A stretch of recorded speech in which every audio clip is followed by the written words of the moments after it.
everybody, Hi. and welcome to Chapter 2's After the Duel. All right, so how do you feel like Chapter 2 went? Well, outside of us running into a little bit of snag, and I will tell everybody right now, that's my fault.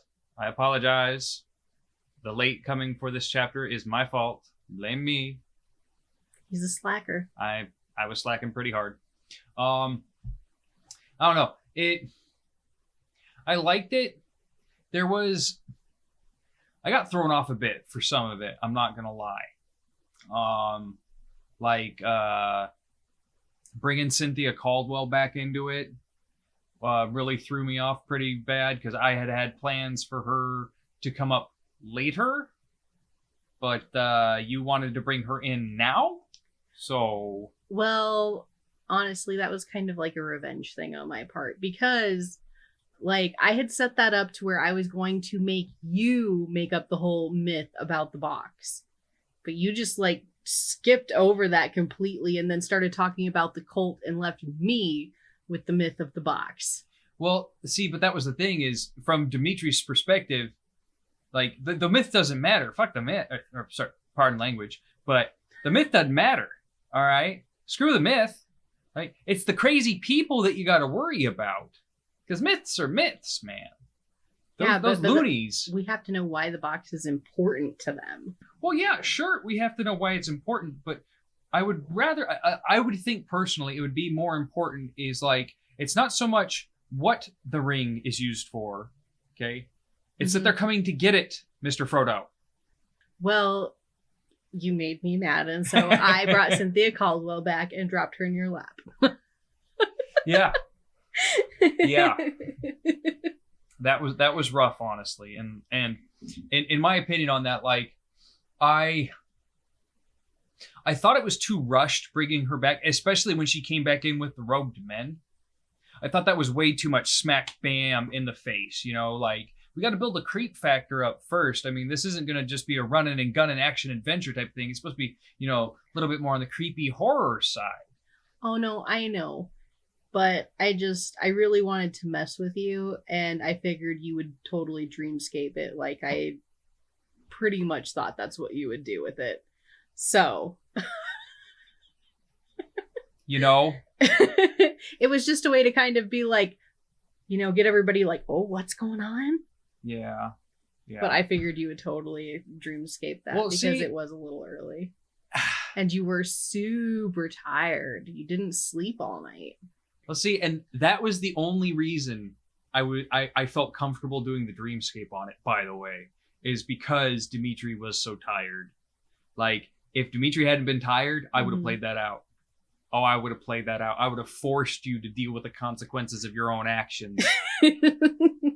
But no, I dreamscaped it. Honestly, I like the dreamscape. I thought the dream was, if to toot my own horn here, I thought it was pretty fun. Bringing back the whole sea foam line, and I really did like that. I like that you brought that back in, and the fact that my favorite line from the dreamscape part was when Dimitri himself realized, like, I'm tired, like, just damn, you know. That was my favorite line from that sequence of events. That one and the seafoam line. I thought it was kind of fun. I was really glad you did a callback to that. So, but it's real frustrating when, you know, you got this, you know, old experienced detective trying to explain things to this young kid who's wanting to get in the game, and for her to completely ignore him and treat him like the grandpa in the nursing home who has skipped his meds. And it's just like you came here to learn from him, and now you're just gonna, no, you're an old man who doesn't know what he's talking about. Go to bed, Grandpa. It's okay. I think she's just a little worried about you because she doesn't take this whole myth thing very seriously at all. No, not at all. And even after he got done explaining to you the whole mass like ritual sacrifice thing, you're like, meh, doesn't matter. You're crazy. Go take a nap. And, Well, she just thinks he's kind of like blowing it out of proportion, you know? And so she's like, maybe you do need some sleep and then we can be reasonable in the morning. Yeah. And you have to remember that Marty also has her own like agenda. Yeah. And so when you're veering off from that agenda, she's like trying to guide you back there. Yeah. Because she's very kind of hyper focused on the one thing she wants to do. Yeah, she wants to find her sister, and I know I understand that, I do, and it speaks well of her character that she's keeping to that, you know. It's just it's difficult because I mean, like there's this bomb getting ready to go off. And I know all about this bomb. Let me tell you about this bomb. And no, my sister, sir. My sister. And it's just like, you. I feel like if it was a real bomb, though, she would have taken that more seriously. But where it's like, oh, this is like folklore and like some old case that he's chasing. And, you know, you're like super tired and haven't slept. Yeah. And I mean, you've been like smoking and chain smoking all night. So no, and see, and that's one thing that like honestly, like it's frustrating because I can put myself in like Dimitri's shoes, you know what I mean? Mm-hmm. And to see Marty doing this to Dimitri, it's like, oh, would you just listen to the man? Just listen to the man. You why just listen to him. Don't do okay. This is what we're doing.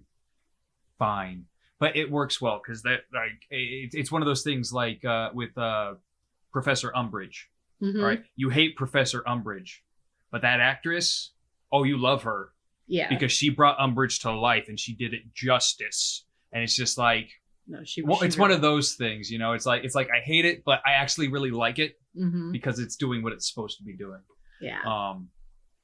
Another thing that I was seeing in your writings that's like, Dimitri doesn't talk like that. Wait one cotton picking minute here, like okay, so when I first started doing Dimitri's voice, it had a southern twang to it. It did. And we did some crowd testing with some relatives, and I got pretty much laughed at for my southern accent and told, dude, like try something else. This isn't working. This isn't working. I wonder what they think of my weird not Eastern, Boston-esque accent that's not really anything in particular because I keep jumping in and out of it. So it was pretty good today. Oh, don't even get me started. Don't even get me started.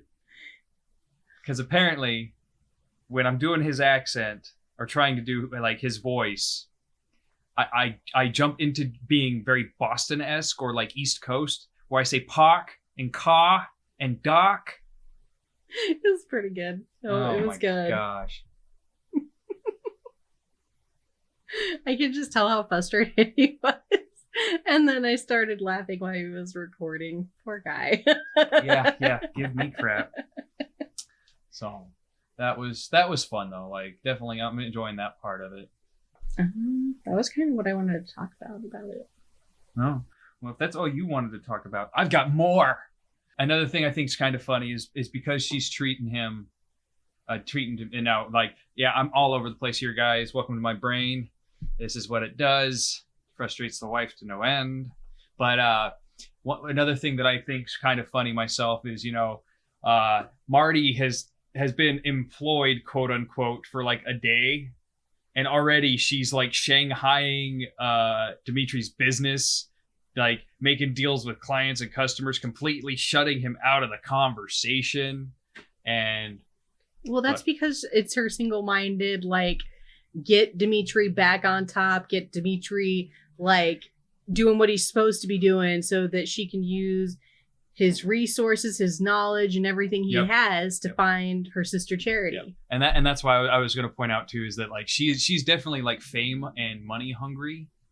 Because, I would say she's like, fame and money hungry. Get you more publicity, get you more money coming in. We triple that, double that. It's like, what?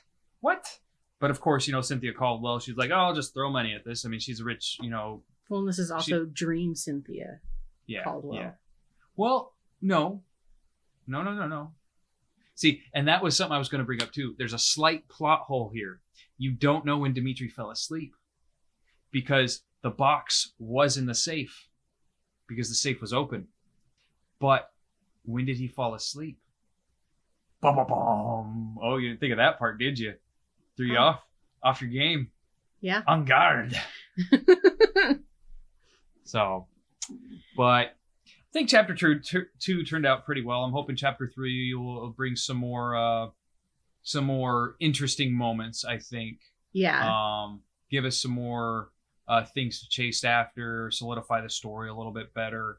I think we're doing a fair decent amount of world building and talking about the cult and the box itself. Yeah. We'll talk more about the box, I'm assuming, later. Yeah.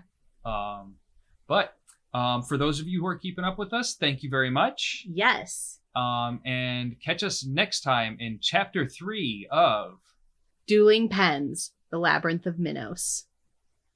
Have fun. See you later. We'll see you later. Remember to like and subscribe and do those things. Follow us on social media. We got that in our description.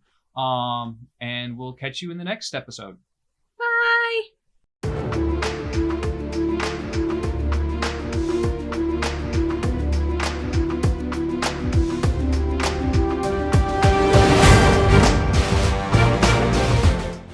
I can't believe you left me in the room with that woman.